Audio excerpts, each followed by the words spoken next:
రంగారెడ్డి జిల్లా నార్సింగి మండలం పుప్పాలగూడలోని ఓ 2 అంతస్తుల భవనంలో భారీ అగ్ని ప్రమాదం సంభవించింది. గ్రౌండ్ ఫ్లోర్లో మంటలు చెలరేగడంతో భవనమంతా ఆ పొగ వ్యాపించింది. దట్టమైన పొగకు ఊపిరాడక ముగ్గురు మృతి చెందారు. భవనంలో మంటలు చెలరేగిన విషయం తెలుసుకున్న లంగర్ హౌస్ అగ్నిమాపక సిబ్బంది వెంటనే అక్కడికి చేరుకొని సహాయక చర్యలు చేపట్టారు.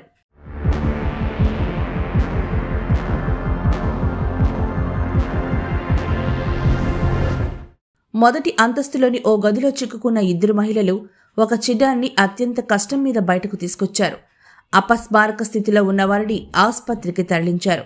అయితే వారి ఆరోగ్య పరిస్థితి విషమించి ఆసుపత్రిలో చికిత్స పొందుతూ మృతి చెందినట్లు తెలుస్తోంది. మృతుల్లో సహానా, జమీలాతో పాటు చిన్నారి సిజిరాగా గుర్తించారు.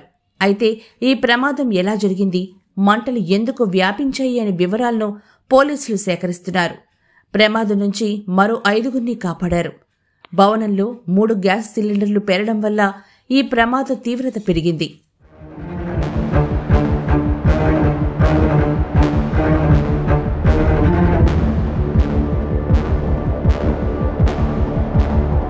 శుక్రవారం సాయంత్రం 5:45 ప్రాంతంలో నార్సింగి పోలీస్ స్టేషన్ పరిధిలోని పుప్పాలగూడ పాషా కాలనీలోని మిస్టర్ ఉస్మాన్ అనే వ్యక్తి ఇంట్లో అగ్ని ప్రమాదం జరిగింది.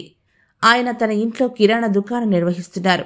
గ్రౌండ్ ఫ్లోర్లోని కిరాణా దుకాణంలో షార్ట్ సర్క్యూట్ ప్రమాదానికి కారణం కావచ్చంటూ ప్రాథమికంగా అంచనా వేస్తున్నామని రాజేంద్రనగర్ డీసీపీ చింతమనేని శ్రీనివాస్ తెలిపారు.